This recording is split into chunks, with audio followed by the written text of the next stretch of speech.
جس میں ایک لفظ مضاف ہوتا ہے، دوسرا مضاف الیہ ہوتا ہے۔ جو مضاف الیہ ہوتا ہے وہ مالک ہوتا ہے، اور جو مضاف ہوتا ہے وہ ملکیت ہوتا ہے۔ جیسے قلم زیدن، تو یہاں زید کیا بنے گا؟ مالک بنے گا یا ملکیت بنے گا؟ مالک یعنی جو آنر ہے، اور ملکیت جو مالک کے انڈر میں ہے۔ تو ظاہر سی بات، قلم جو ہے ملکیت ہو جائے گا اور زید مالک ہو جائے گا۔ تو زید کو ہم کہیں گے کہ یہ مضاف الیہ ہے اور قلم مضاف ہے۔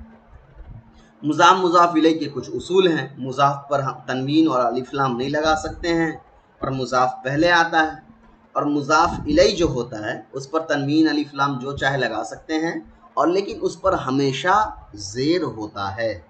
جیسے دیکھیے فتح باب الحجرتی، مدرسے کمرے کا دروازہ کھولا گیا، تو باب الحجرتی یہ مضاف الیہ ہے۔ اچھا ایک چیز آپ کو سمجھ لینا ہے کہ جتنے بھی ادھورے جملے ہوتے ہیں وہ کبھی نہ کبھی مکمل جملے کا حصہ بن جاتے ہیں۔ جیسے یہاں فتح باب الحجرتی، تو یہ جملہ تو اصل میں جملہ فعلیہ ہے چونکہ فتح فعل ہے، اور باب الحجرتی یہ مضاف الیہ مل کر کے نائب فاعل بن گیا۔ یہاں کیا ہوا؟ مضاف الیہ جو ادھورا جملہ ہے وہ مکمل جملے کا جا کر کے حصہ بن گیا، تو وہ آپ کو یاد رکھنا ہے۔ چلیے دیکھیے ملاحظہ، مثال بالا میں ایک اسم باب کی دوسرے اسم حجرت کی طرف ایسی نسبت ناقصہ ہو رہی ہے جس سے پہلے اسم میں ایک خصوصیت پیدا ہو گئی۔ یعنی دروازہ تو بہت سی چیزوں، الماری، مدرسے وغیرہ کا ہوتا ہے، لیکن دوسرا اسم لانے سے معلوم ہوا کہ یہاں کمرے کے دروازہ مراد ہے اور کسی کا نہیں۔ یہی خصوصیت کے معنی ہیں۔ پہلے اسم کو مضاف، دوسرے کو مضاف الیہ کہتے ہیں۔ اعراب آگے دیکھیے۔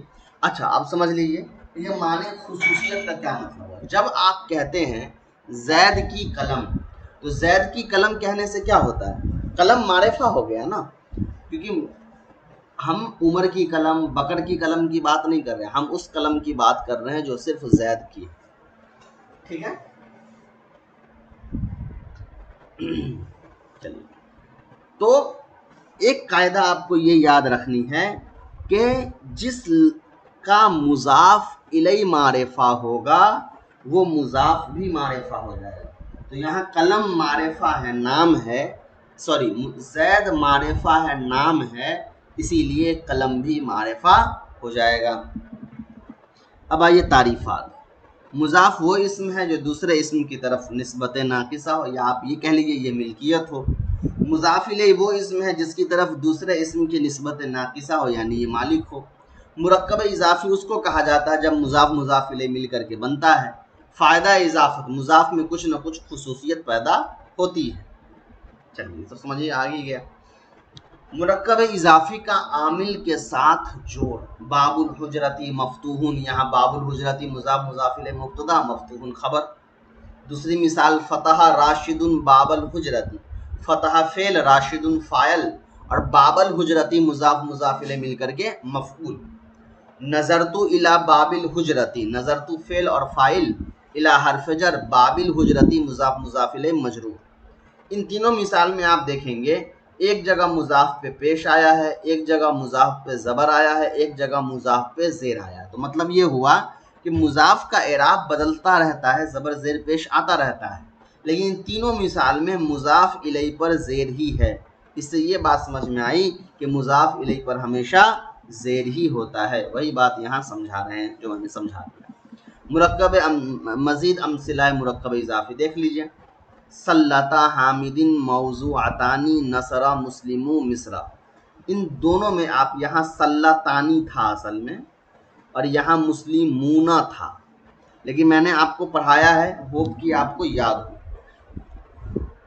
کیا پڑھایا ہے میں نے آپ کو؟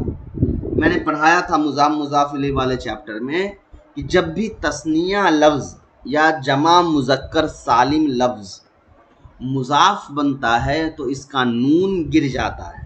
تو سلطانی اصل میں تثنیہ تھا، ٹھیک ہے، تب مضاف بن گیا تو اس کا نون گر گیا اور سلطانی سے سلطا ہو گیا۔ اسی طریقے سے یہ مسلمون مصر تھا، مصر کے بہت سے مسلمان، لیکن یہ جمع مذکر سالم جب مضاف بنا تو اس کا نون گر گیا اور یہ مسلمو مصر ہو گیا۔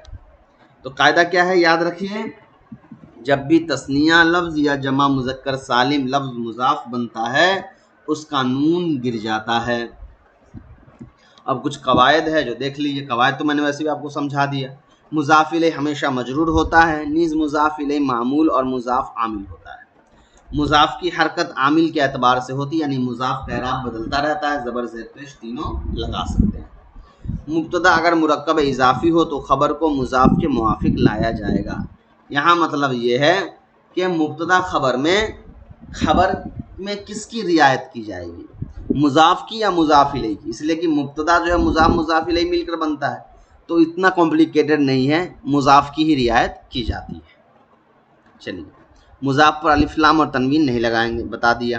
تمرین بنائے ترکیب و اجراء قواعد، میں ایک کر دیتا ہوں، باقی آپ خود کریے گا۔ نجح فعل ہے، ماضی کا واحد مذکر غائب کا صیغہ ہے۔ طلاب جو ہے مضاف ہے، المدرستی مضاف الیہ ہے، مضاف الیہ مل کر کے فاعل بنا ہے، اس لیے طلاب پہ پیش ہے۔ فی حرف جر ہے اور الامتحان مجرور ہے، جار مجرور مل کر متعلق ہو جائے گا نجح فعل کے، اس لیے کہ یہاں فعل والا ہے۔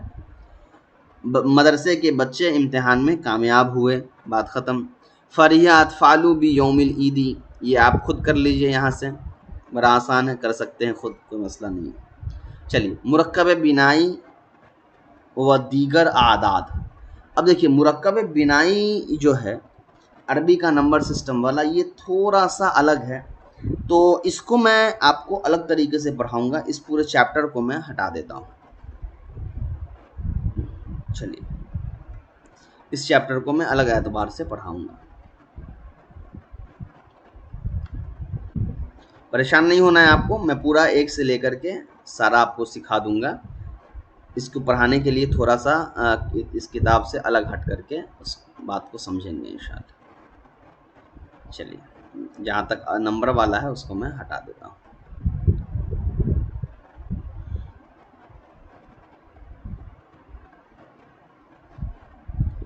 یا میں نے نمبر والا آلریڈی پڑھا رکھا ہے کتاب، تو آپ یہ کر لیجئے اگر ممکن ہو آپ کے لیے، ویسے میں پڑھا بھی دوں گا بعد میں اگر آپ نہیں سمجھے رہیں گے تو، لیکن نمبر کو بہت اچھے سمجھنے کے لیے عربک نمبر سسٹم کے نام سے جو ہے وہ ویڈیو آلریڈی ہے، تو وہ آپ مجھ سے مانگ لیجئے گا، میں دے دوں گا انشاءاللہ، یا آپ ڈھونڈ سکتے ہو میرے چینل پہ تو ڈھونڈ لیجئے گا۔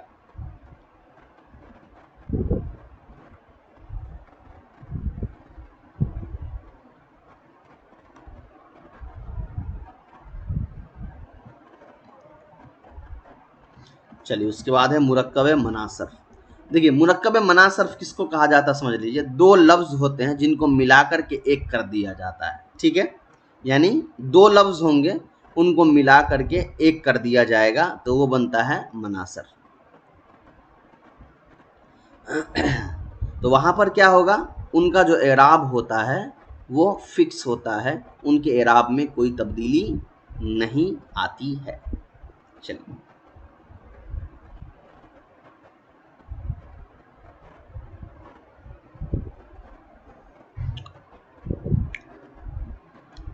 پہلے اسم پر زبر لازم ہے، یعنی دو اسم کو جو ملا کے پڑھتے ہیں تو اس میں رول یہ ہے کہ پہلے اسم پر ہمیشہ زبر رہے گا، دوسرے اسم پر بحالت رفع پیش اور حالت نصب زر آتا ہے۔ چلیے، یعنی دوسرے اسم کا اعراب غیر منصرف جیسا ہوتا ہے، حالت رفعی میں رفع کے ساتھ، حالت نصبی اور جری میں جبر کے ساتھ۔ چلیے، یہ اتنا مشکل نہیں ہے، بس آپ سے کوئی پوچھے مرکب مناصرف کیا ہوتا ہے تو آپ کہہ دیجئے دو لفظوں کو آپس میں جوڑ کر کے ایک لفظ بنایا جاتا ہے تو وہ ہوتا ہے مرکب مناصرف، جیسے بال، بکان، یہ سارے۔ چلیے، اس کے بعد ہے بیان علامت۔ علامت اسم وغیرہ میں نے آپ کو پہلے بھی پڑھا رکھا ہے، تو اس کو بھی میں تھوڑا سا اسپیڈ میں چلوں گا، سب کچھ سمجھا چکا ہوں۔ علامت کیا ہے؟ علامت وہ چیز ہے جو کوئی دوسری چیز پہچانی جائے، جیسے دھواں آگ کے لیے علامت ہے۔ علامت اسم، کسی کلمے کے شروع میں الف لام ہو تو وہ اسم ہے، کسی کلمے کے شروع میں حرف جر ہو تو وہ اسم ہے، کسی کلمے کے آخر میں تنوین ہو تو وہ اسم ہے، کوئی کلمہ مسند الیہ ہو تو وہ اسم ہے، کوئی کلمہ مضاف ہو تو اسم ہے، کوئی کلمہ مصغر ہو تو وہ اسم ہے۔ مصغر میں نے ساتھ سمجھایا ہے آپ کو، اور اگر نہیں سمجھا تو کوئی بات نہیں، آگے آ جائے گا اسی کتاب میں۔ مصغر اسم تصغیر ہو، کسی کلمے کے آخر میں یا نسبتی والا ہو، یہ بھی سمجھا دوں گا یا نسبتی کیا ہے۔ کوئی کلمہ تثنیہ ہو جیسے رجلانی، کوئی کلمہ جمع ہو جیسے حجرات، موصوف ہو کسی کلمے کے آخر میں تائے تانیث وغیرہ ہو، تو یہ سارے کے سارے اسم کی علامت ہے، اور یہ سب آپ الگ الگ طریقے سے پڑھ چکے ہیں۔ فعل کی علامت کیا ہے؟ شروع میں قد ہو یا سین ہو یا سوفا ہو، لم ہو، لن ہو، یا تائے سکون ہو یا تا پر پیش وغیرہ ہو، شروع میں امر کا صیغہ ہو یا شروع میں لا وغیرہ لگا ہو، یہ عام طور پر فعل ہے، حرف کی کوئی بھی علامت موجود نہیں ہے۔ اب آئیے معرب اور مبنی کہ معرب اور مبنی کیا ہوتا ہے۔ معرب وہ لفظ ہے جس کا اعراب بدلتا رہتا ہے، اور مبنی وہ لفظ ہے جس کا اعراب نہیں بدلتا ہے۔ یہ بھی میں نے پڑھایا ہوا ہے۔ میں بار بار جو کہہ رہا ہوں کہ یہ میں نے پڑھایا ہوا ہے، وہ صرف اس لیے کہ تاکہ آپ کو یاد دہانی رہے کہ اس ویڈیو کو دیکھنے سے پہلے جتنی ویڈیوز ابھی تک آپ پڑھ چکے ہیں وہ ایک بار دہرا لیجئے، کیونکہ میں نے نحو کا خلاصہ آپ کو پہلے پڑھا دیا ہے، صرف کتاب سے مزید تفصیلات کے لیے پڑھا رہا ہوں۔ تو جو چیزیں پہلے سے سمجھے ہوئے ہیں اس کو میں تھوڑا سا نہیں چھیڑ رہا ہوں، بلکہ اس کو ویسے ہی چھوڑ دے رہا ہوں۔ تو معرب مبنی کیا ہے یہ سب آپ جان رہے ہیں۔ معرب وہ لفظ ہے جس کا اعراب بدلتا رہتا ہے، مبنی وہ ہے جس کا اعراب فکس ہوتا ہے، نہیں بدلتا ہے کسی بھی حالت میں۔ چلیے تعریفات دیکھیں۔ معرب وہ کلمہ ہے جس کے آخری حالت کے بدلنے سے بدلتا رہتا ہے، بیان ہو چکا ہے۔ مبنی وہ کلمہ ہے جس کے آخر تمام حالت میں یکساں رہتے ہیں، یعنی برابر ہوتے ہیں، اس کے اعراب میں کوئی تبدیلی نہیں آتی۔ اعراب کیا ہے؟ زبر زیر پیش کو اعراب کہتے ہیں۔ اب اعراب کی قسم دیکھیے۔ اعراب تین طرح کا ہے، ایک ہے اعراب لفظی، ایک ہے اعراب تقدیری، اور ایک ہے اعراب محلی۔ اعراب لفظی کا مطلب یہ ہے کہ زبر زیر پیش لفظوں میں لکھا ہوا ہے اعراب کو، جیسے کتابون، تو یہاں لفظوں میں با پر پیش لکھا ہوا ہے۔ ایک چیز آپ کو اور یاد رکھنی ہے کہ نحو صرف کے اندر جب ہم اعراب کی بات کرتے ہیں تو صرف پیش کی بات آخری لفظ کی بات، ہر لفظ کے آخری جو حرف ہے اس کی بات ہوتی ہے، جیسے کتابن، تو یہاں با جو ہے اس کی بات ہوگی۔ تو اعراب کے بارے میں ہم نے پڑھا کہ اعراب لفظی اس اعراب کو کہتے ہیں جس کا اعراب لفظوں میں موجود ہوتا ہے۔ اعراب تقدیری کہا جاتا ہے اس اعراب کو کہ جو لفظوں میں موجود نہیں ہوتا ہے، ہم مانتے ہیں کہ یہاں پر یہ اعراب ہونا چاہیے۔ اور اعراب محلی کا مطلب یہ ہوتا ہے کہ وہاں اعراب لکھا ہوا نہیں ہوتا ہے، وہ لفظ ایسی جگہ پر ہوتا ہے کہ جہاں پر اس پر زبر زیر یا پیش لگنا چاہیے، تو ہم کہتے ہیں یہ اعراب محلی یعنی اعراب کی جگہ پر ہے۔ دیکھیے اعراب لفظی، ایسا اعراب جس کو زبان سے بولا جا رہا ہو۔ اعراب تقدیری، ایسا اعراب جس کو زبان سے تو نہیں بولا جا رہا ہو مگر چھپ کر آ رہا ہو۔ اعراب محلی، یہ اس میں مبنی پر آتا ہے، یعنی اس میں مبنی ایسے محل میں ہے کہ اگر اس پر کوئی اس کے بجائے کوئی اس میں معرب ہوتا تو اس پر لفظاً یا تقدیراً اعراب آ جاتا۔ میں نے سمپل سمجھا دیا، اس میں کتاب کی تعریف اگر سمجھ میں نہ بھی آئے تو کوئی بات نہیں ہے، ایسے یاد رکھیے۔ اس اعراب لفظی کہا جاتا ہے جب اعراب لفظوں میں موجود ہو، تقدیری کا مطلب ہو جب اعراب لفظوں میں موجود نہ ہو، اور محلی کا مطلب یہ ہوتا ہے کہ پورا اعراب جو ہے کسی جگہ پر آ گیا ہو جہاں پر زبر زیر یا پیش آنا چاہیے۔ چلیے بیان افعال مبنیہ۔ اب افعال مبنیہ کا مطلب یہ ہے کہ فعل کے اندر کتنے مبنی ہیں۔ تو فعل کے اندر ماضی کے جتنے بھی صیغے ہیں وہ سارے مبنی ہیں، امر حاضر معروف کے جتنے صیغے ہیں وہ سب مبنی ہیں، فعل مضارع کے دو صیغے جمع مذکر حاضر اور جمع مؤنث غائب اور جمع مؤنث حاضر، یہ دونوں مبنی ہیں۔ تو یہ آپ کو یاد رکھنا ہے۔ فعل کے اندر کتنے مبنی ہیں، کن کا اعراب کبھی نہیں بدل پاتا ہے؟ فعل ماضی کا اعراب نہیں بدلتا ہے، امر حاضر معروف کا اعراب نہیں بدلتا ہے، اور جمع جمع مؤنث غائب اور جمع مؤنث حاضر فعل مضارع میں، ان کا بھی اعراب کبھی نہیں بدلتا ہے۔ چلیے فعل ماضی کیا ہے میں نے آپ کو سمجھایا ہوا ہے، نصرہ سے لے کر نصرنا تک یہ فعل ماضی ہیں، ان سب کا اعراب فکس ہے، آپ کبھی اس پہ اعراب نہیں بدل سکتے ہیں۔ امر حاضر معروف، یہ آپ صرف میں پڑھیں گے، امر کا پورا ایک صیغہ ہے، فعل ہے۔ فعل مضارع یہ بھی آپ صرف میں پڑھیں گے، اس کو یہاں پر بیان کرنے کی ضرورت نہیں ہے۔ اب آئیے مبنی الاصل۔ مبنی الاصل کیا ہوتا ہے؟ دیکھیں مبنی الاصل کچھ نہیں، جو ابھی آپ پڑھ کے گئے ہیں اسی کو مبنی الاصل کہا جاتا ہے۔ مبنی الاصل کا مطلب ہوتا ہے ایسا لفظ جس کا واقعی میں کبھی کسی حالت میں اعراب نہیں بدل سکتا، جیسے فعل ماضی، اس کا اعراب کبھی نہیں بدلے گا، امر حاضر معروف، اس کا اعراب کبھی نہیں بدلے گا۔ اسی طرح حرف، جتنے بھی حرف ہیں، چاہے وہ حرف جر ہو، حروف مشبہ بالفعل ہو، ان سب کا بھی اعراب جو ہوتا ہے وہ فکس ہوتا ہے، کبھی نہیں بدلتا ہے۔ اب آتا ہے اسم متمکن۔ اسم متمکن کیا ہوتا ہے؟ تو اسم متمکن معرب کا ہی دوسرا نام آپ یہ مان لیجئے، ٹھیک ہے؟ اسم متمکن کس کو کہتے ہیں؟ معرب کو ہی کہتے ہیں، جس کا اعراب بدلتا رہتا ہے وہ اسم متمکن ہے یا پھر معرب ہے، دونوں طرح سے صحیح ہے۔ اس کے بعد ہے اسم غیر متمکن۔ تو اسم غیر متمکن کو آپ مبنی کہہ دیجئے، جس کا اعراب نہیں بدلتا رہتا ہے۔ اب اسم غیر متمکن یعنی جو مبنی ہے، اس کی چند قسمیں ہیں، عام طور پہ 8 لکھا گیا ہے۔ اس میں سے پہلا ہے ضمیر۔ ضمیر کیا ہے یہ بھی میں نے آپ کو سمجھایا ہوا ہے، ہوا، ہما، ہم، ہیا، ہما، ہننا، انا، نحنو، انت، انتما، انتم، انتی، انتما، انتنا، یہ سارے کے سارے ضمیر ہیں، ان سب کا اپنا ایک استعمال ہے۔ یہ ساری چیزیں آپ سمجھ چکے ہیں، دوبارہ اس کو بیان کرنے کی ضرورت نہیں۔ ضمیر کی کچھ قسمیں ہیں، وہ بھی آپ کو میں نے پڑھا دیا ہے۔ آپ کو اگر دیکھنا ہو ضمیر کے بارے میں مزید تفصیلات معلوم کرنی ہو تو اس کا ایک الگ ویڈیو ہے، اس میں آپ جا کر کے دیکھ لیں گے۔ تو جو چیزیں پڑھائی ہوئی ہے اس کو میں تھوڑا سا اسکپ کر رہا ہوں، اس کو دوبارہ نہیں پڑھا رہا ہوں، تاکہ یہ کتاب جلدی مکمل ہو سکے، اس لیے کہ اس کتاب میں ٹوٹل 154 صفحے ہیں اور ابھی ہم لوگ صرف 43 صفحے پہ ہیں۔ چلیے،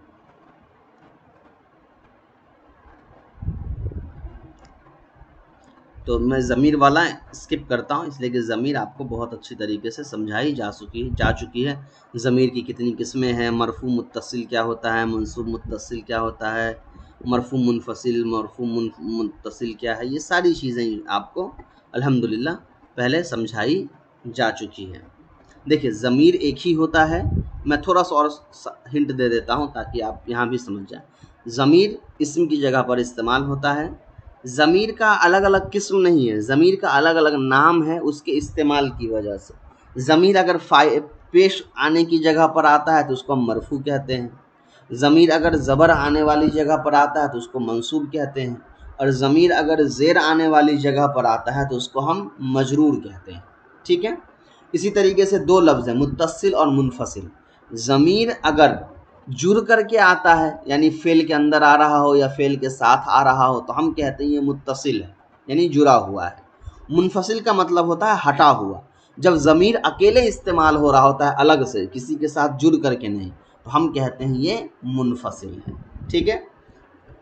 چلیے، ضمیر کے بارے میں نہیں پڑھا رہا ہوں اس لیے کہ آلریڈی اچھی طریقے سے اس کو ایکسپلین کیا جا چکا ہے، تو وہ ویڈیو آپ ضرور دیکھ لیجئے تاکہ ضمیر کے متعلق آپ کا جو کانسیپٹ ہے وہ کلیئر ہو جائے۔ تو میں ضمیر والا پورا اسکپ کر رہا ہوں۔ دو چیزیں اسکپ میں نے کی ہے، ایک آپ کا نمبر والا اور ایک آپ کا ضمیر والا، یہ دونوں آلریڈی ویڈیو بنی ہوئی ہے، وہاں سے جا کر کے آپ دیکھ لیں گے۔ چلیے، اب آجیے اسم اشارہ۔ اسماء اشارہ بھی میں نے پڑھایا ہے۔ اسم اشارہ ایسا اسم جو اشارہ کرنے کے لیے استعمال ہوتا ہے، جس کی طرف اشارہ کریں گے وہ کہلائے گا مشار الیہ، اور جس لفظ سے اشارہ کریں گے وہ کہلائے گا اسم اشارہ۔ جیسے میں نے کہا یہ کتاب، تو کتاب کہلائے گا مشار الیہ کیونکہ میں نے کتاب کی طرف اشارہ کیا، اور یہ جو لفظ میں نے کہا یہ کہلائے گا اسم اشارہ۔ اب مشار الیہ دو طرح کا ہوتا ہے، ایک اگر کوئی چیز نزدیک ہے تو اس کو ہم کہیں گے قریب، اور اگر وہ کوئی چیز بہت دور ہے تو اس کو ہم کہیں گے بعید، ٹھیک ہے؟ چلیے،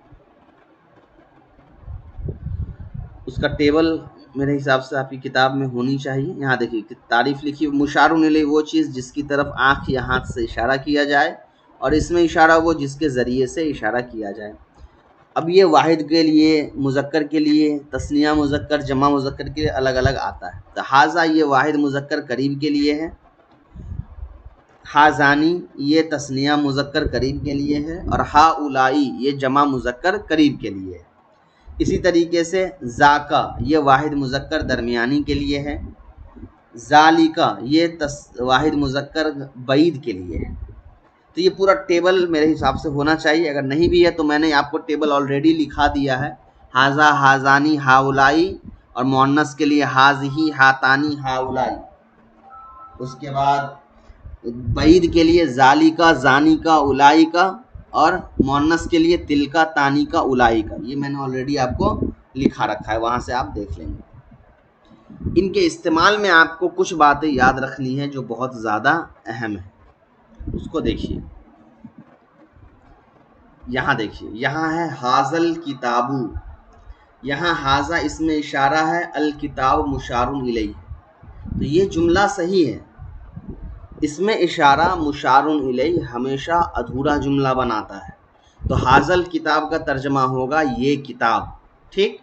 لیکن وہی اگر میں یہاں پہ لکھ دوں حاضہ کتابن، اب یہ حاضہ اس میں اشارہ نہیں ہے، یہ حاضہ بن گیا مبتدا اور کتاب بن گیا خبر، اس کا ترجمہ ہوگا یہ ایک کتاب ہے۔ تو یہ ترجمہ آپ کو سمجھ میں آنا چاہیے کہ مشار الیہ ہمیشہ معرفہ ہوتا ہے، اور حاضہ کتابن اور حاضہ الکتاب ان دونوں میں کیا فرق ہے۔ اسی طرح یہاں دیکھیے، حاضہ مبتدا ہے، کتاب زید مضاف مضاف الیہ خبر ہے، یہ زید کی کتاب ہے۔ تو یہاں دیکھیے، یہ اس میں اشارہ ضرور ہے لیکن یہاں برائے مبتدا استعمال ہوا ہے، یعنی مبتدا کے طور پر استعمال ہوا ہے۔ اسی طریقے سے یہ جو حاضانی ہے، ٹھیک ہے، تثنیہ والا جو ہے حاضہ حاضانی، یہ اصل میں مبنی نہیں ہوتا ہے، معرب ہوتا ہے۔ معرب کا مطلب یہ ہوا کہ اس کا اعراب بدلتا رہتا ہے۔ حالت رفعی میں اس کو ہم الف نون کے ساتھ لکھتے ہیں، اور حالت نصبی اور جری میں یا نون کے ساتھ لکھتے ہیں، یعنی اس کا اعراب جو ہے پیش کی جگہ پر الف نون اور زبر زیر کی جگہ پر یا نون۔ چلیے،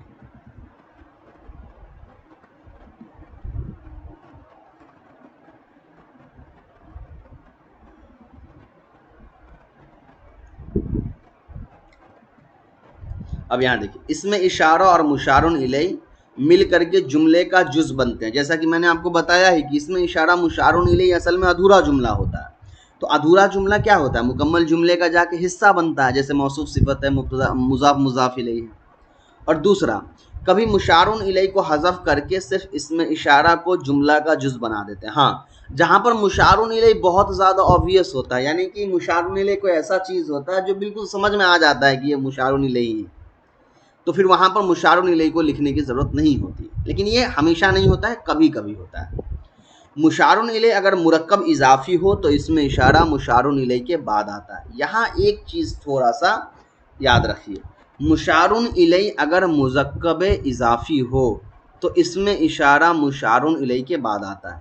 اس کو میں ایسے سمجھاتا ہوں، غور سے دیکھیے۔ ایک جملہ میں لکھ رہا ہوں، حاذا کتابکم، یہاں حاضہ ہو گیا مبتدا اور کتابکم ہو گیا خبر، اس کا ترجمہ ہوگا یہ تم سب کی کتاب ہے۔ لیکن اب دوسرا ترجمہ دیکھیے، کتابکم حاضہ، یہاں کیا ہوا؟ یہاں یہ ادھورا جملہ ہو جائے گا، یہاں کیا ترجمہ ہوگا؟ تم سب کی یہ کتاب۔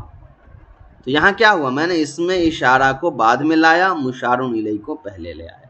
تو یہ فرق آپ کو یاد رکھنا ہے۔ چلیے، اس کے بعد ہے اسماء موصولہ۔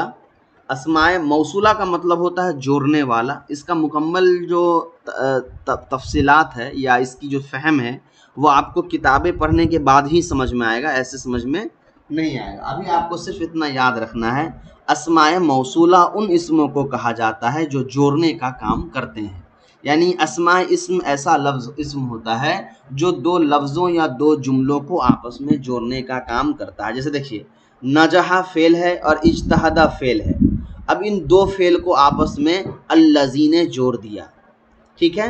تو اب نجح الذی اجتہد، تو یہاں مطلب یہ ہوا کہ جو نجح کا فاعل ہے وہی اجتہد کا فاعل ہے، تو الذی نے کیا کیا؟ نجح اور اجتہد دونوں کو جوڑ دیا، اسی لیے ہم کہتے ہیں یہ اسماء موصولہ ہے۔ یہ بھی واحد تثنیہ جمع مذکر مؤنث کے لیے الگ الگ آتا ہے۔ چلیے، اس کے بعد ایک آتا ہے صلہ۔ صلہ کہتے ہیں جو اس میں موصول کے بعد ہوتا ہے، یعنی الذی اس میں موصول ہو گیا اور اجتہد، یہ پورا جملہ جو ہے یہ صلہ کہلائے گا۔ تو صلہ کس کو کہتے ہیں؟ جو اس میں موصول کے بعد آتا ہے۔ چلیے، اب اسماء موصولہ یہاں پہ لکھا ہوا ہے، الذی، اللذانی، اللذین، یہ مذکر کے لیے تھا، اور اللتی اللتانی اللاتی یا اللواتی یہ مؤنث کے لیے تھا واحد تثنیہ جمع. اس کے علاوہ ما من این اور ایتن یہ سارے بھی اس میں موصول ہیں. ان کی تفصیل آگے انشاءاللہ ترکیب میں اسم کی اعرابی حالت والے میں آئے گی. اس کے بعد ہے اسماء افعال. اسماء افعال کیا ہوتا ہے؟ نام سے ہی ظاہر ہے ایسا اسم جو فعل کی طرح ہو. اسماء افعال ایسا اسم جو فعل کی طرح ہو، یعنی یہ فعل نہیں ہوتا ہے، اس کا فعل کی طرح گردان یا فعل گردان وغیرہ نہیں ہوتا ہے، مثبت منفی مجہول وغیرہ نہیں ہوتا ہے. یہ اسم ہوتے ہیں لیکن ان کے اندر فعل کے معنی چھپے ہوئے ہوتے ہیں. اور یہ تین طرح کے ہوتے ہیں. کچھ ایسے اسم ہیں جس میں فعل ماضی کے معنی چھپے ہوئے ہوتے ہیں. کچھ ایسے اسم ہیں جس کے اندر فعل امر کے معنی چھپے ہوئے ہوتے ہیں. اور کچھ ایسے اسم ہیں جس کے اندر فعل مضارع کے معنی چھپے ہوئے ہوتے ہیں. جیسے دیکھیے ہیہاتا، یہ ہے تو اسم لیکن یہ فعل ماضی کے معنی دیتا ہے. دونا کا، یہ ہے تو اسم لیکن یہ فعل امر کے معنی دے رہا ہے. اور قط، یہ ہے تو اسم لیکن یہ یکفی کے یعنی فعل مضارع کے معنی دے رہا ہے. تو یہ آپ کو یاد رکھ لینا ہے بس، اور کچھ نہیں کرنا ہے. اس کا نہ کوئی رول ہے کچھ نہیں، بس ہاں یہ چیز آپ کو یاد رکھنی ہے. کیا یاد رکھنی ہے؟ کہ یہ لفظ مبنی ہوتا ہے یعنی ان کا اعراب نہیں بدلتا ہے. تو کوئی آپ سے پوچھے کہ بھائی اسماء افعال کیا ہوتا ہے تو آپ کیا کہیے گا؟ یہ وہ اسم ہوتے ہیں جو فعل کے معنی اپنے اندر رکھتے ہیں یا فعل کی طرح ہوتے ہیں. ایک اسماء افعال جو ہوتا ہے وہ فعل ماضی کے معنی کی طرح ہوتا ہے، ایک امر حاضر کے معنی، اور ایک فعل مضارع کے معنی میں. اب وہ کتنے ہیں یہاں سب آپ کا لسٹ جو ہے وہ دیا ہوا ہے، دیکھ لیجئے. فعل امر جو ہے رویدہ، بلہو، امامک، امین، حیا، یہ سب فعل امر کے معنی میں ہے، حالانکہ یہ سب اسم ہے. چلیے اچھا ایک کوشچن آپ پوچھ لیتا ہوں کہ اگر یہ سب اسماء افعال سے اگر جملہ شروع ہوگا تو وہ جملہ فعلیہ بنے گا یا جملہ اسمیہ بنے گا؟ تو دیکھیے اس کو ہم جملہ اسمیہ ہی مانیں گے. کیوں؟ کیونکہ ہے تو حقیقت میں وہ اسم ہی نا. فعل کے معنی ضرور ہے مگر ہے تو وہ اسم ہی، اس لیے اس کو ہم جملہ اسمیہ مانیں گے. اس کے بعد آپ کا 5واں نمبر ہے اسماء اصوات. اسماء اصوات کیا ہوتا ہے؟ اصوات معنی آواز، اسماء معنی نیم. تو ایسے اسم جو خاص آواز کو نکالنے کے لیے استعمال ہوتے ہوں ان کو ہم کہتے ہیں اسماء اصوات. یہ اسماء اصوات بھی کیا ہوتے ہیں؟ مبنی ہوتے ہیں، ان کا اعراب فکس ہوتا ہے. جیسے اخ اخ، یہ کھانسی کا آواز ہو گیا. بخ بخ، یہ اونٹ کو بیٹھانے کا آواز ہو گیا. اچھا نہیں سوری، بخ بخ یہ درد والا ہو گیا یا خوشی کی ہو گئی. اور نخ نخ جو ہے یہ اونٹ کو بیٹھانے کے لیے ہوتا ہے. گاک گاک یہ کوے وغیرہ کی آواز کے لیے بھی ہوتا ہے. تو کسی بھی قسم کا آواز جو ہوگا وہ مبنی عربی میں استعمال ہوتا ہے. اس کے بعد ہے اسماء ظروف. یہ تھوڑا سا بڑا ہے اور اہم ہے، اس پر دھیان دیجیے. اس کو میں تھوڑا سا باریکی سے کراتا ہوں. سب سے پہلے سمجھیے ظروف کے معنی کیا ہوتا ہے. ظرف کہتے ہیں جگہ یا وقت کو. اسماء ظروف مطلب کیا ہوا؟ ایسا اسم جو جگہ یا وقت کو بتاتا ہو اس کو کہیں گے اسماء ظروف. جیسے میں نے کہا کل، تو یہ کیا ہو گیا؟ وقت کو بتا رہا ہے، کل کے کام کو، تو یہ ہو گیا ظرف. میں نے کہا مسجد میں، تو یہ جگہ کو بتا رہا ہے، تو یہ ہو جائے گا ظرف. تو اب آپ سے کوئی پوچھے کہ اسماء ظروف کیا ہوتا ہے تو آپ کہیے گا ایسا اسم جو جگہ یا وقت کو بتاتا ہو اس کو اسماء ظروف کہتے ہیں. چلیے اب یہاں جو پورا میں نہیں پڑھ رہا ہوں اس میں اسماء ظروف کو ایکسپلین کیا گیا تو میں الگ سے سمجھا دیتا ہوں.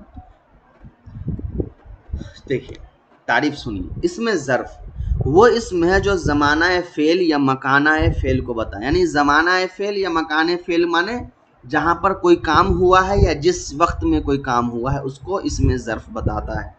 اسم ظرف کو مفعول فی بھی کہتے ہیں. اسم ظرف کا دوسرا نام مفعول فی ہے. مفعول فی کیا ہے وہ آگے آئے گا وہاں سمجھیں گے. یہ ہمیشہ منصوب ہوتے ہیں یعنی اس پر ہمیشہ زبر ہوتا ہے. ظاہر سی بات ہے مفعول ہے تو زبر تو ہونا ہی ہے. اس میں ظرف کی دو قسمیں ہیں. ایک ہوتا ہے ظرف زمان یعنی ایسا اسم جو صرف جگہ کو بتائے وقت کو بتائے، زمانہ مانے. اور ایک ہوتا ہے ظرف مکان یعنی ایسا اسم جو صرف جگہ کو بتائے. دیکھیے ظرف زمان ایسا اسم جو فعل کے زمانہ کو بتائے. ظرف مکان ایسا اسم جو فعل کے جگہ کو بتائے. ایک ہوتا ہے محدود. محدود کا مطلب ہوتا ہے جس کا ایک لمیٹیشن ہے. مان لیے میں نے کہا مسجد میں، تو مسجد کا ایک دائرہ ہوگا نا. اب میں کہوں دنیا میں، تو دنیا کا کوئی دائرہ نہیں ہے. میں کہوں آسمان میں، تو آسمان کا کوئی دائرہ نہیں ہے. تو محدود کا مطلب ہو گیا جس کا ایک دائرہ موجود ہے، اور مبہم کا مطلب ہوتا ہے جس کا کوئی بھی دائرہ موجود نہیں ہوتا ہے. چلیے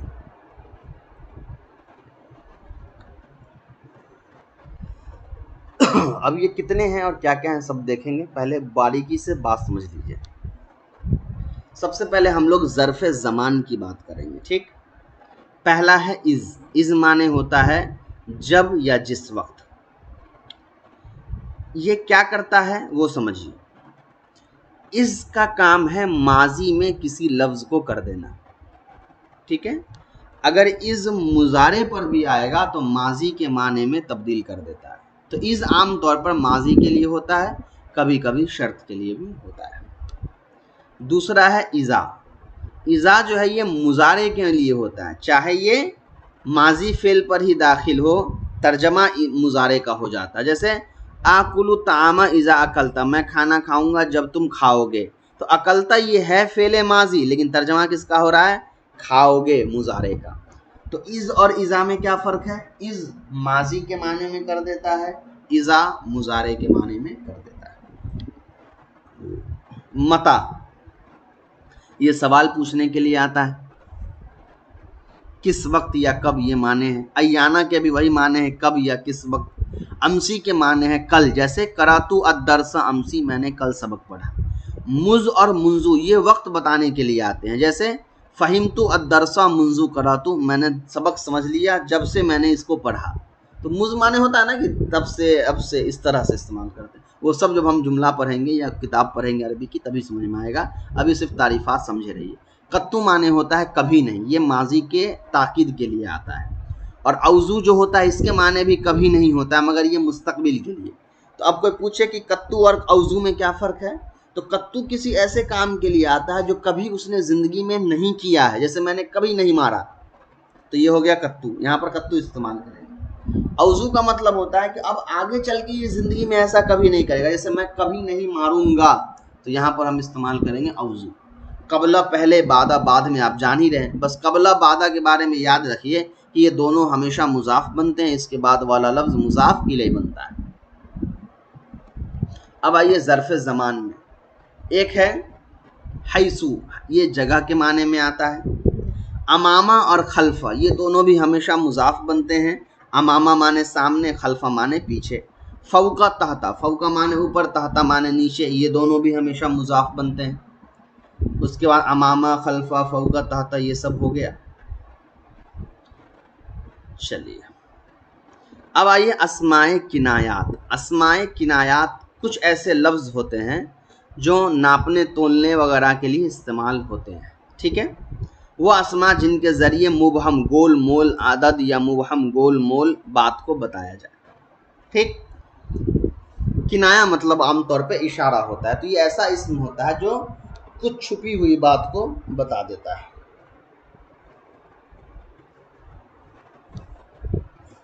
چلے جیسا دیکھیے کم، اس کے بعد کیتا، زیتا، یہ سارے آ گئے. اس کا بھی استعمال ہم آگے سمجھیں گے. پھر ہے مرکب بنائی. مرکب بنائی اس کا مکمل بیان مرکب غیر مفید کی تقسیم میں آ چکا ہے. وہی جو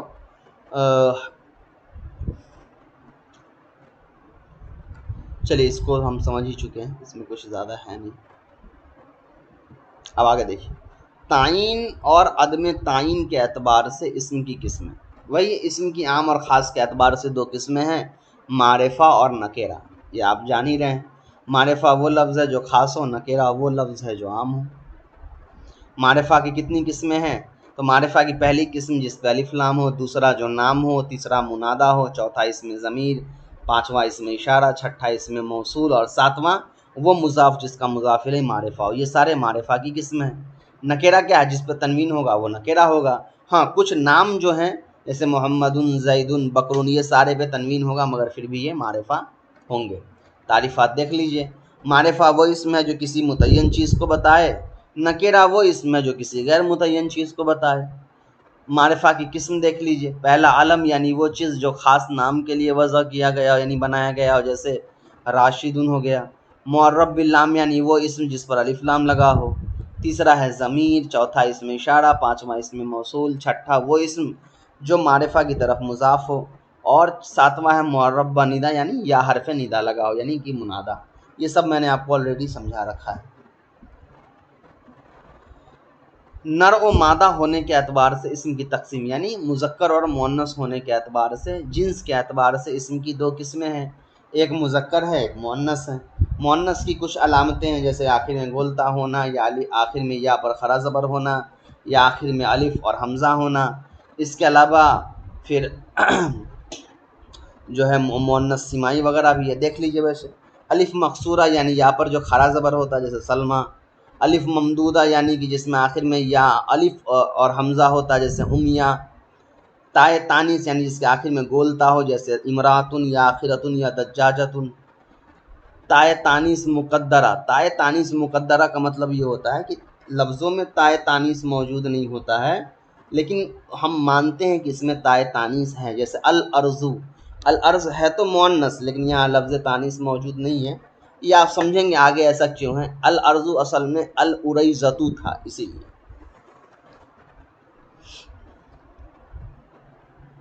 دیکھیے ارزو اصل میں اریزتو تھا، اسی لیے تو وہ آپ کیسے سمجھیں گے، آپ سمجھیں گے نہیں، وہ آگے آئے گا تو سمجھ جائیں گے، اس کو چھوڑ دیجیے۔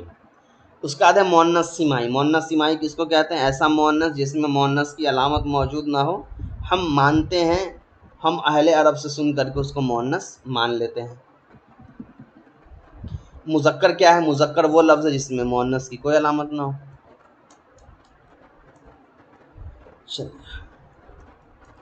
ہاں، کچھ ایسے لفظ ہیں جو مذکر کے لیے اگر خاص ہو تو وہ مذکر ہی رہیں گے چاہے مؤنث کی علامت کیوں نہ آ جائے، جیسے علامہ، خلیفہ، خلیفتن، یہاں گولتا ضرور ہے مؤنث کی علامت، مگر خلیفہ چونکہ مرد کے لیے بولا جاتا ہے اس لیے مذکر ہی رہے گا۔ یہ سب آپ کو میں نے سمجھایا ہے۔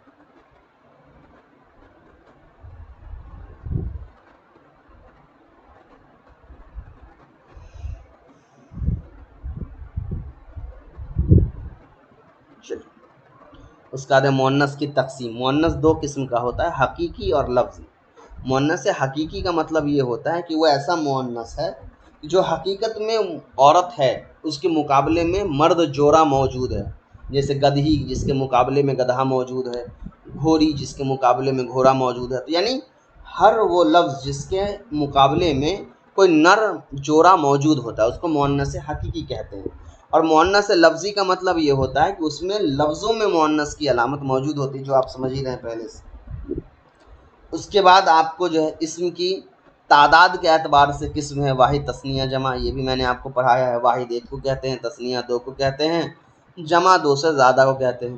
واحد بنانے کا کوئی قاعدہ نہیں ہے، تثنیہ بنانے کا قاعدہ ہے۔ جس لفظ کو آپ کو تثنیہ بنانا ہے اس کے آخر میں الف نون یا یا نون لگا دیجئے، وہ تثنیہ بن گیا۔ جمع بنانے کا کوئی قاعدہ نہیں ہے، مگر جمع دو طرح کا ہے، ایک ہے جمع مکسر جس کے بنانے کا کوئی قاعدہ نہیں ہے، اور ایک ہے جمع سالم جس کے بنانے کا قاعدہ ہے۔ پھر جمع سالم بھی دو طرح کا ہے، ایک ہے مذکر سالم جس کے بنانے کے لیے آپ کو لاسٹ میں واو نون یا یا نون لگا دینا ہے، اور ایک ہے جمع مؤنث سالم جس کے آخر میں الف تا لگا دینا ہے۔ یہ سب میں نے پڑھا دیا ہے، اب کتاب سے آپ دیکھ لیجئے۔ مفرد وہ اسم ہے جو ایک کو بتائے، مثنیٰ یا تثنیہ وہ اسم ہے جو دو کو بتائے۔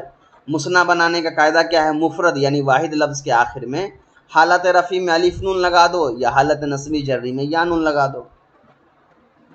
جمع وہ اسم ہے جو دو سے زیادہ کو بتائے۔ جمع بنانے کا طریقہ، مفرد کے صیغے میں سے کچھ تغیر کر کے بنانا چاہیے۔ تغیر کی دو قسمیں ہیں، تغیر لفظی، تغیر تقدیری۔ دیکھیے یہ تغیر لفظی، تغیر تقدیری جو ہے نا، اس کو آپ دوسرے انداز میں جو میں نے سمجھایا ویسے یاد رکھیے۔ جمع مکسر بنانے کا کوئی طریقہ نہیں، وہ ہم کو یاد رکھنا پڑتا ہے، تو وہاں لفظی طور پہ بدلاؤ ہوتا رہتا ہے۔ اور جمع سالم جو ہوتا ہے اس کو بنانے کا طریقہ ہے، تو وہاں لفظوں میں ہم کچھ تبدیلی کر دیتے ہیں، تو اتنا دھیان اس پر مت دیجیے، لفظی تغیر لفظی اور تغیر تقدیری پر۔ تعریف سمجھ لیجیے کہیں امتحان میں آ جائے۔ ایسا تغیر جہاں مفرد کے حروف یا حرکات میں کمی یا بیشی کی جائے، اور تغیر تقدیری ایسا تغیر جہاں مفرد کے حروف و حرکات میں کوئی کمی بیشی نہ کی گئی۔ تغیر لفظی کے اعتبار سے جمع کی تقسیم: ایک ہے جمع صحیح، وہ جمع جس میں مفرد کے حروف و حرکات کی ترکیب باقی ہے، وہی جس کو جمع سالم کہا جاتا ہے۔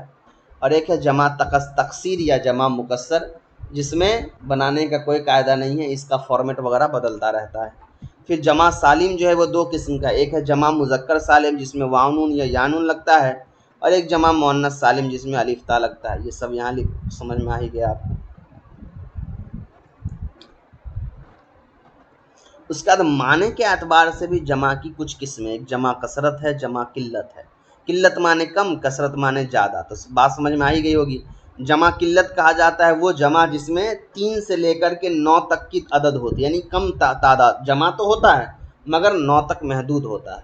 اور جمع کثرت کہا جاتا ہے کہ جہاں 9 سے لے کر کے کہیں بھی جا سکتا ہے۔ اس کے اپنے کچھ وزن ہے، وہ وزن آپ کو یاد کرنے کی ضرورت نہیں ہے، وہ بہت استعمال ہوتا ہے۔ چلیے اس کے بعد ہمارا ہے اعراب کے اعتبار سے اسم متمکن کی تقسیم۔ پہلا ہے آپ کا غیر منصرف،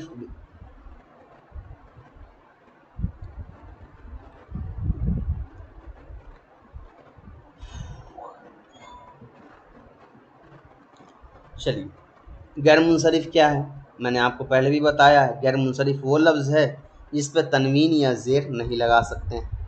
ٹھیک، نحو کی کتابوں میں غیر منصرف کے تعریف تھوڑے الگ لکھے ہوتے ہیں، وہاں یہ تعریف ہے، دیکھیے وہ اسم ہے جس کے اندر 9 اوصاف میں سے 2 اوصاف پائے جا رہے ہوں، یا 9 اوصاف یہ ہیں عدل، وصف، تانیث، معرفہ، عجمہ، جمع، ترکیب، وزن فعل، الف و نون زائدان۔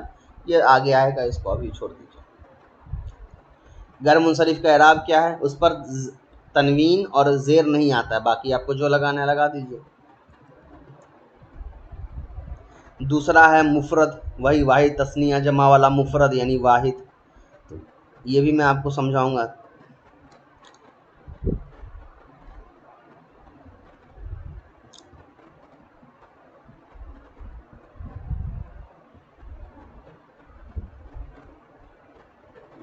چلیے اس کو جو ہے نا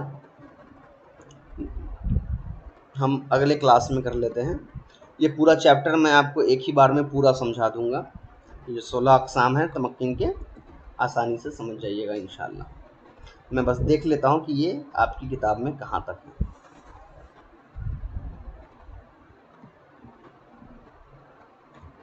چلیے یہاں تک ہے جملہ انشائیہ کی تقسیم سے۔ تو جملہ انشائیہ تک یعنی کہ یہاں تک میں ایک ہی بار میں انشاءاللہ کل جو ہے وہ نیکسٹ کلاس میں آپ کو پورے جو اسم کی اعرابی حالتیں ہیں اس کو آسان انداز میں سمجھا دوں گا، یا سمجھا ہوا پہلے بھی ویڈیو آپ کا پہلے بھی بنا ہوا ہے، آپ چاہیں تو وہ ویڈیو بھی دیکھ سکتے ہیں۔ خیر کوئی بات نہیں، میں انشاءاللہ 3 چیزیں میں نے اسکپ کی تھی، ایک میں نے آپ کا عدد معدود والا اسکپ کیا تھا، دوسرا میں نے ضمیر والا اسکپ کیا تھا، اور تیسرا اسم کی جو اعرابی حالتیں ہیں یہ اسکپ کیا ہے۔ یہ تینوں کو انشاءاللہ میں الگ سے بنا کر کے آپ کو بتا دوں گا۔ چلیے پہلے کتاب سے کر لیتے ہیں، باقی جو چیزیں میں نے اسکپ کیا اس کو آپ نوٹ رکھیے گا، اس کو میں الگ سے انشاءاللہ لاسٹ میں بتا دوں گا، ویڈیو سارے جب کتاب مکمل ہو جائے گی تب۔ چلیے السلام علیکم۔